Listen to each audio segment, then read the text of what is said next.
Hello, my friends. I'm Eileen, the Mellow Astrologer. For those of you who don't know me yet, I am a second generation evolutionary astrologer. So I always like to define astrology. What is astrology? Not very many people actually have a working definition. Astrology is the study of the planetary movements and cycles and how those planetary movements and cycles correspond with events on Earth, specifically in our own individual lives. So an astrologer is interpreting that planetary movement on your behalf. For those of you who do know me, thank you so much for watching again. And for everyone, please hit the subscribe button so you're alerted when I put out a new video. So today what I want to talk about is the upcoming astrology, a forecast of events that will basically be taking place more or less from now through the end of the year, okay? And before I begin, I want to plug, I have this very cool freebie. It's called Electrifying Astrology, and I'm reaching for it here. You can download it from my website, and I'll also include a link in the description below. This little guy, I have it printed out here to show you, but it will also link directly to your digital calendar, so you have all of the events established already, and you will know when the big astrological dates are coming for the year, and you're not surprised. Okay, I mentioned a few more here that aren't on that thing because you just can't cover everything because there's so much astrology all the time. But as most of you probably remember, we did have an eclipse season in November and December. Those eclipses usually come in pairs and they're 3 weeks apart. So we did have one in 2 weeks apart, excuse me. So we had one on November 19th, and then the follow-up was a new moon solar eclipse on December 3rd in the sign of Sagittarius. And we are all still feeling the effects of that eclipse. Eclipses, even though we're not under eclipse energy anymore, eclipses tend to the energy that, or the momentum that is set into place under the eclipse will persist for as long as it takes for us to learn those lessons or deal with the issues at hand that the eclipse brought up for us, okay? So some of you may be like, I don't feel like things are getting better or that the energy is less intense. That would be why. That's totally normal. And we do have eclipse seasons a few times a year, and these are transition periods. They're moments of pretty big, they can be moments of quite significant change in our lives. And it's like we're being rerouted or reoriented. And that may sound, some people will find that scarier than others. I know I personally love my routine and don't like things to change too dramatically very often. But what I have learned is that it is always, always, always in your best interest when these changes occur. So the best advice that anybody could give when going through change is to really try to be as flexible as possible and to maintain positivity. And I don't mean that you convince yourself that it isn't hard, right? Those two things are not mutually exclusive, but to attempt at least to have some sort of faith and trust that what is transpiring either is in your best interest or that you can learn a lesson from it that you can take with you to better yourself in the long run, right? Okay, so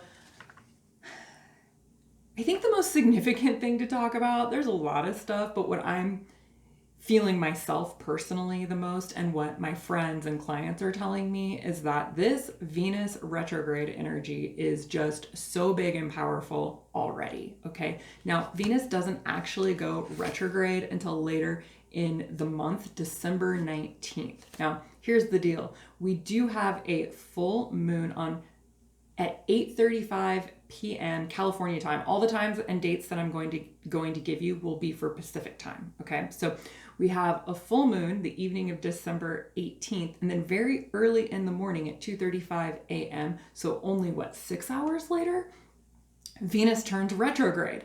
So these two things happening in a very short period of time, for me, I'm thinking, oh, this big full moon is going to illuminate all of these archetypes that we're dealing with under the Venus retrograde. Now, what is a Venus retrograde? For sure, you've heard of the Mercury retrograde, right? So a retrograde is when a planet appears to be moving backward from our vantage point on Earth. So us little humans looking up at the heavens will see Mercury, or we see Venus, we see Saturn, whatever it may be, and it looks as though that planet is moving backward. But of course we know that it's not. It's just because of the Earth's orbit, okay? So the planet will appear to move backward at intervals throughout the years. Venus goes retrograde, I think it's once every 18 months. I'm sorry, I don't know that off the top of my head. Mercury goes retrograde 3 times a year for 3 weeks at a time. So it's like every 3 months. So it depends on the planet's orbit, how many times, or excuse me, how often it will go retrograde. So I will include the dates for the last Venus retrograde in the description below, because I think it's really important to reflect on what has happened during the last similar cycle of energy, because first of all, you can expect that something similar might happen, but the benefit of astrology, I think, is not in anticipating the events.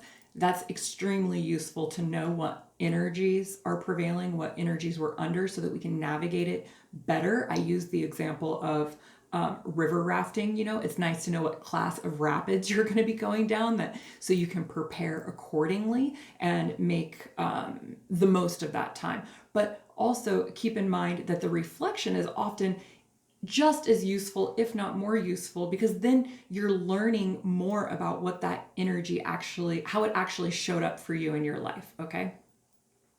Now, you would want to see an astrologer when we have big energies like this, and you can feel this for yourself. If you're going through a big transition, if you could benefit from the wisdom of an objective, neutral party like myself or another astrologer that you really resonate with, right? You want to find, it's almost like having a therapist or a friend. Like, you want to find the best astrologer for you. So you want the astrologer who speaks your language, so to speak, and resonates when you're watching them on YouTube or you're reading their emails. It's like, yeah, that's the person that I need to consult on my behalf, right? So now is a good time to see an astrologer, because what happens is these planets are hitting different areas of your personal horoscope. So Venus is going to retrograde for a whole month. It's December 19th through January 29th. Okay, so 5 weeks, in fact. And that's where my little cheat sheet comes in really handy, because it gives you the dates. And then on the back, I have like tips for navigating the energy.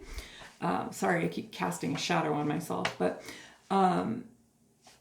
Venus retrograde will hit a different house of each person's horoscope, okay? So some people, the Venus retrograde is going to be about their work and career. For some people, it's going to hit their house of health. For some people, it's going to hit that Leo house of romance and playfulness. That's me. So it's helpful to know where these archetypal energies are affecting you and how, because again, it can help you understand yourself better, but it can help you navigate and prepare and really to benefit, to maximize the benefits of the energy, right? That's where astrology can be so useful.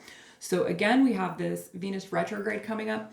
Because she's retrograding from 26 degrees Capricorn all the way back to 11 degrees Capricorn, she's in Capricorn for forever. It's like months that she's in the sign of Capricorn. So we're not just dealing with a Venus retrograde, but we're getting these heavy Capricornian energies, okay? And it's actually, I don't mean to pun, because Capricorn is an earth sign and is actually dense energy, but I mean heavy in terms of just like, it's a long time for Venus to be in one sign, okay? So let's talk about what a Venus retrograde is and means, and what we can expect to be experiencing when she is in the sign of Capricorn. So Venus is the planet of love and relationships and money. I'm breaking it down as like, perfunctory as I can here to make it simple for you all, but love, relationships, and money. And when I say relationships, I mean relationships of all kind. It is not just romantic relationships. It's with your family and the workplace, with your housemates, with your children, etc., okay? And also the financial piece is that really underlying love, relationship, and money is our value system. So where do we place our time and our energy and our money, and with whom do we spend our time and our energy and our money? So Venus inherently is about our value systems. What do we value? Why do we value it? What is our orienting principles in life, right? Like, is working hard and making a lot of money, or working hard and having a great reputation, is that the most important thing to you? Or do you prefer to explore life and you want to travel broadly, right? Like we all have something that we want, that an impulse that we're acting on regularly. But then we also have orienting values in terms of like love or kindness or truth. And these are more esoteric in nature, but they are super important. And if you haven't taken the time to sit and reflect on what your value system is, I would really encourage you to do that. And if you ever get stuck, look at your bank statement, look at your calendar. If you have a particular friend you spend a significant amount of time with, then you know that you value that relationship, right? If you are constantly spending your money on, I don't know, electronics, then you know that you value electronics more than you maybe value other things in your life. This is not to place judgment on it. It's simply to bring awareness to how Venus, the Venusian energy, is operating in your life. Okay, so Venus being our value systems, and especially around relationship and money. And also, don't forget that the primary relationship we have is with ourselves, right? So Venus actually is the ruler, the planetary ruler of two zodiac signs, Taurus and Libra. And in the sign of Taurus, we call it in evolutionary astrology the inner face of Venus, meaning she is concerned with self-worth, self-value, self-love. When she's in Libra, Libra is an extroverted sign that is really concerned with others and relationships with others and external relationships. And so during this time, you'll be getting both of those flavors because we're talking about Venus. So it's important not to always be looking outward, reflecting on the exes and former jobs or whatever it may be that you're reflecting on, but to turn that lens to focus it on oneself and to really bring more awareness to contemplate where your relationship with yourself is not in, and now I'm going to use some Capricorn language, where your relationship with yourself is not in integrity. Okay, what Capricorn does, it's a very self-reflective sign, and Capricorn really, really, really wants us to take responsibility for ourselves. It wants to work hard. It wants to achieve. It wants mastery. It wants mastery over the self. It wants mastery over its profession. It wants mastery over whatever goals it has identified for itself. But it isn't interested in success by any means necessary. Capricorn is interested in success through integrity. So if you consider that its symbol, the mountain goat, will climb and to the very tippy top of a mountain, and it's standing up there on its little hooves all by itself at the top of that mountain. Or, I love this video. Have you seen the video of the mountain goats in Italy that lick the salt off of the dams? And the dams are quite nearly 90-degree angles, and these mountain goats actually climb them. It's like completely insane. And you watch these videos, and that is the Capricorn archetype.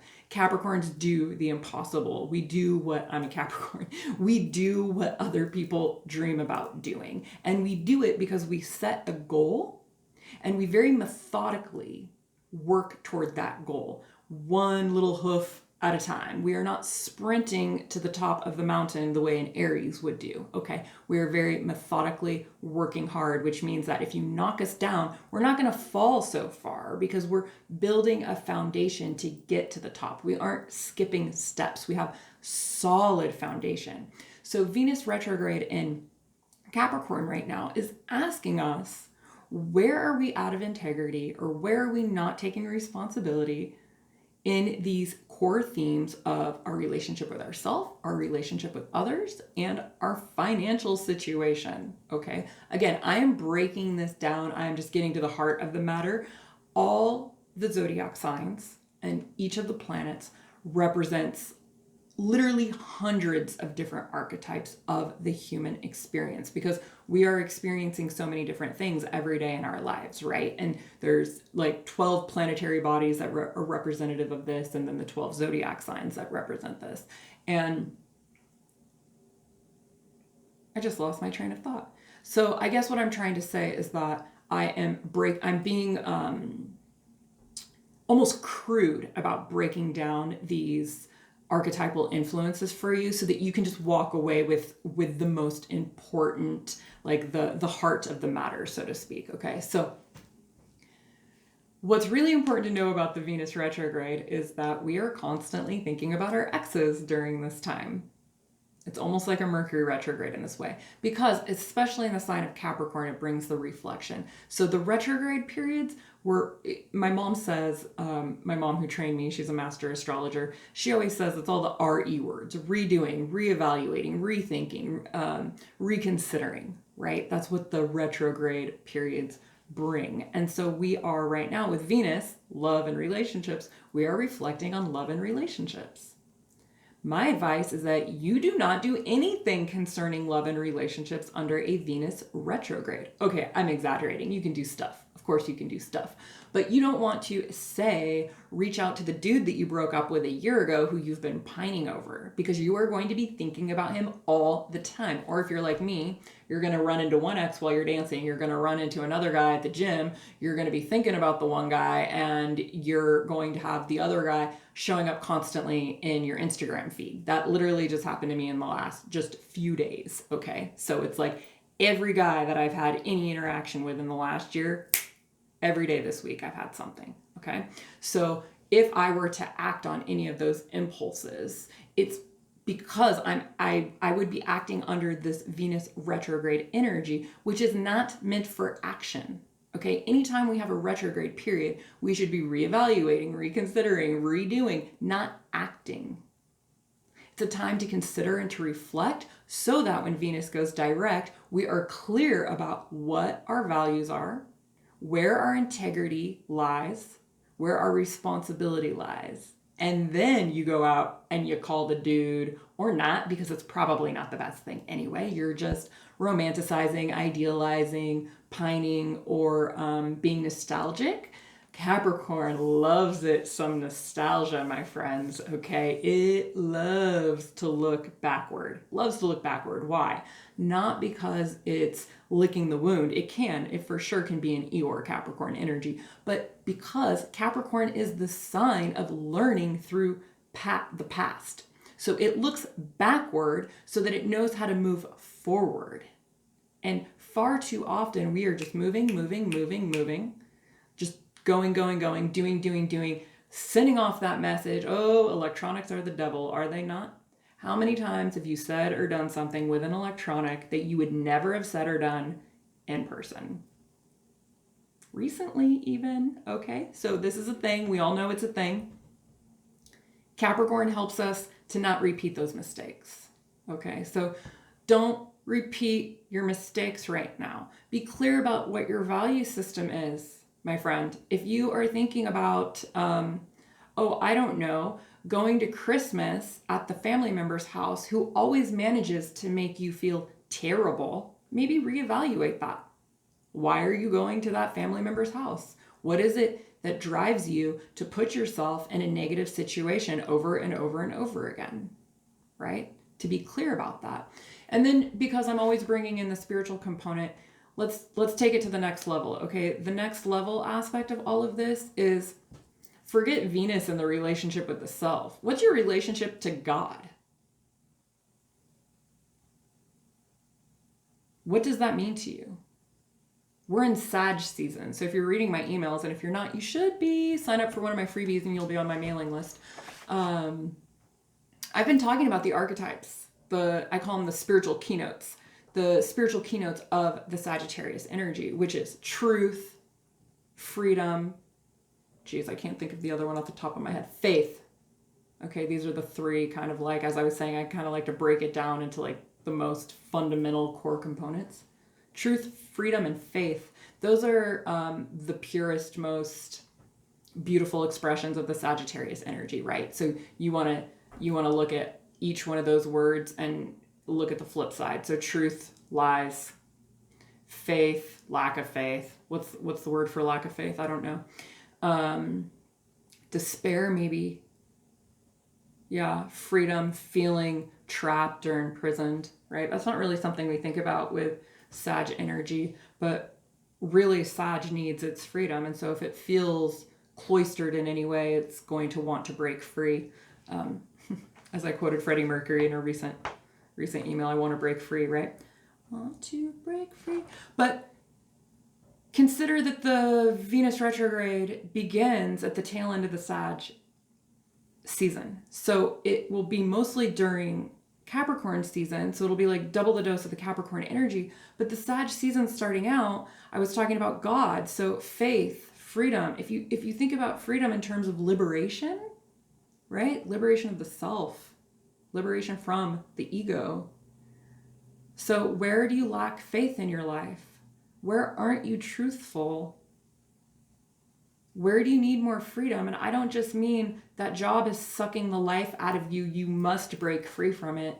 I do mean that. But I also mean, where can you be free from your limiting beliefs and your deficiency stories and your false beliefs about life generally, not just your personal ones, but say, for example, oh, I don't know, the Walt Disney syndrome, as Sri Prembaba calls it. Venus retrograde. My friends, Jamie and Claire are a fantasy. I'm referencing Outlander if you don't know, okay? Jesus, God. Outlander is like Sleeping Beauty for grown-ups. Now, don't get me wrong, I love it. They're gorgeous. The acting is amazing. The story is so romantic. Who doesn't love it? We all love it. We just want eat it up, Jamie and Claire. But then you eat it up and then you go out into the world and you think that that's what you should have, or that you're going to find that. And that's not true. It's fiction for a reason. Okay, so Venus retrograde, it's really coming to grips with, in Capricorn, it's coming to grips with reality. Capricorn is big on reality. It is practical. Can I reach the top of that mountain? If I call that guy again, I know what's going to happen. I know what's going to happen. Am I going to pretend I don't know what's going to happen and call him anyway? Are you going to? Are you going to do that? Don't lie to yourself. We're in Sag season. So easy to do, but take the higher route with Sag. Okay? So that full moon, the full moon is on the 18th. The full moon, if you didn't know this already, is always in the opposite sign that the sun is in. So the sun is in Sag, and therefore the polarity of Sag is Gemini. So full moon in Gemini, Sag is the teacher, Gemini is the student. In Gemini, Gemini is like a flirty, fun, superficial, playful, curious sign. And so we could find that we're having some curiously enjoyable, especially under a Sag sun, interactions with our exes maybe. Or we are finding it more interesting and capable of investing where before we didn't really feel as confident with our money, okay? It will bring in a playful flavor is what I'm trying to get at. So I would encourage everybody actually to go out under this full moon and do something fun, especially with the holiday season coming up. I think it will be a really enjoyable evening, but don't do that stupid thing where you call your ex because you're having such a good night that you are just convinced that this is the time that you can finally have that conversation that you've never been able to have before. Maybe you can. I'm not here to tell you that you can't, but I am here to tell you that you're under energy that makes you want to do the things that maybe you should be reflecting on versus taking action on, okay? And then we have the solstice, and which happens, well, we have 2 equinoxes and 2 solstices a year. So that will take place on December 21st. It's actually at 7:59 a.m. in the morning. And that is when the sun moves into the sign of Capricorn. And we will have Sag is all fun-loving, Sag is Tigger. Capricorn is Eeyore. I hate to say that. I'm being very stereotypical, but stereotypes exist for a reason. I'm a Capricorn. You see me right now. I'm not acting like an Eeyore, but I can. So anyway, my point to this is that the energy will shift. We'll have a shift of the energy. You can feel it. It always happens right before Christmas. And then we start getting our credit card bills and we have to have dinner with that one relative who always triggers the shit out of us, right? And our bodies start going into that like, oh, the holidays, kind of like if a lot of us didn't have the most enjoyable holiday experiences as children. And so then all that repressed contraction in the body. The somatic experience starts to arise. We don't even realize that that's what's happening, is the body is basically like, oh yeah, remember when you were 8? Yeah, you're going to feel like shit again today, right? It's like defense mechanisms, or that energy is expressing itself. And so that's the beginning of Capricorn season. Poor Capricorn. Okay, but the thing about Capricorn energy in Capricorn season is that Capricorn has got your back. There is no more loyal, faithful sign than Capricorn. And it isn't just that it's got your back. It's like it will make sure that, I used the word mastery earlier. There's this astrologer, I cannot remember his name off the top of my head. I wish I could. He writes the most amazing horoscopes, and he once called Capricorn the master of distinction. Okay, so Capricorn really does have your back. So even though it might feel dense and heavy and kind of shitty and like a little bit emo, because Capricorn is sad and can be really depressive. Hello, I said Eeyore. It is that way because it's practical. It is tuned into reality. It's not idealizing life. And when you're not idealizing life, life can be the pits, right? I mean, let's just be honest. Right now, we've gone through a global crisis and we're still dealing with it. And it's the holidays. And in California, we have a housing crisis to boot. Most people can't even afford to pay their rent anymore, or they're paying half their rent. And so there's just like a lot of nonsense that people are dealing with that is real. And during Capricorn season, we tend to be tuned into that more. Okay. Now, and again, the reason being is so that we can move forward on solid ground, so that we can be very clear about our goals and what the practicalities of life, so that we can actually achieve our goals and have mastery over life and in the ways that we can. Okay. And then let's see here. December 23rd, you can see by my expression, at 11:16 p.m. So basically, Christmas Eve morning, we are having the third Saturn square Uranus. I did a video about this earlier in the year that I will link in the description. And the Saturn-Uranus square is kind of like the defining energy of this year. It's happened. Saturn and Uranus are in square by sign for all of 2021 and then also 2022. So this energy really isn't going away, but it comes into an exact square 3 times this year and very nearly an exact square at one point next year. And squares are tense, challenging energies, okay? They're not really that enjoyable if I'm honest, but they always bring about, again, like the eclipses, a shift or a reorienting of energies. Okay, so it is extremely valuable, even if it can also be uncomfortable to varying degrees. Saturn is the planet that rules the sign of Capricorn. So everything I just said about Capricorn applies to the planet Saturn, but really Saturn is concerned with, again, the integrity, the responsibility. Saturn is also the planet of rules and government and making the rules, implementing the rules, punishing if the rules are not obeyed, etc. Okay, it is very much concerned with tradition and the long-term, like generational survival. So it is like, my grandfather is a Capricorn, and he was always concerned with not just his immediate family. He was always thinking about the grandkids and even the great-grandkids. So Capricorn has that futuristic approach. It's far reaching, far thinking. It's always thinking very far ahead into the future and planning accordingly. Uranus, well, let me say one last thing about Saturn. Saturn can get stuck and the energy can get crystallized. So it doesn't like to change, and it likes its rules, and it likes its legacies. It likes its, this is the way that we've been doing it. There's a word for that I can't think of. And then it is in square to Uranus, and Uranus is the opposite of that. It wants complete and total freedom at all times to do whatever it wants, whenever it wants, okay? A little bit like Aries, actually, now that I think about it, but different motivating factors and impulses. So Uranus brings a lot of disruption. Uranus is also the planet of repressed traumas. And so a lot of people can be experiencing, I've actually heard this a lot from people recently, that they are aware that they have repressed traumas in the body.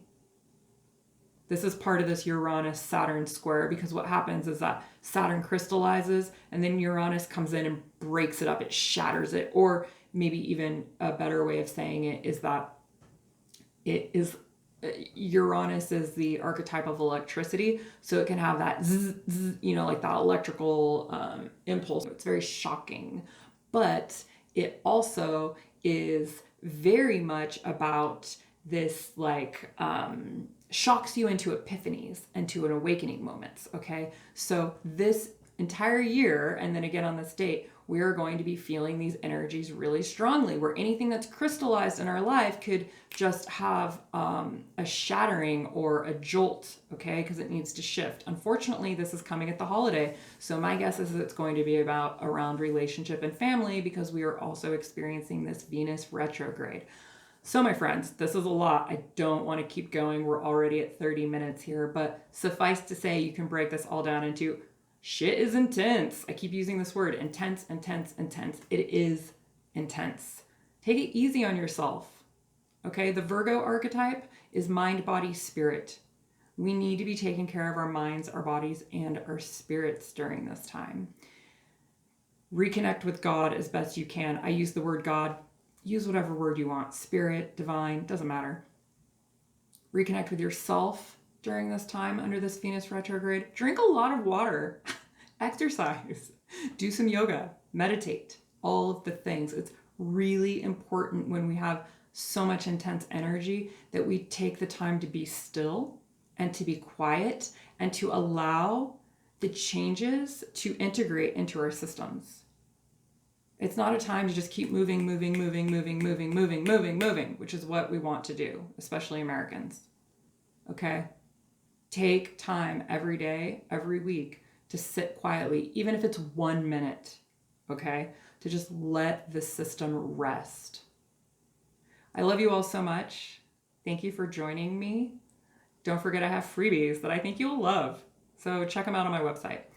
And if you have any questions about consultations, about this video, drop them below, because obviously I could talk about this all day long. Happy holidays to you all.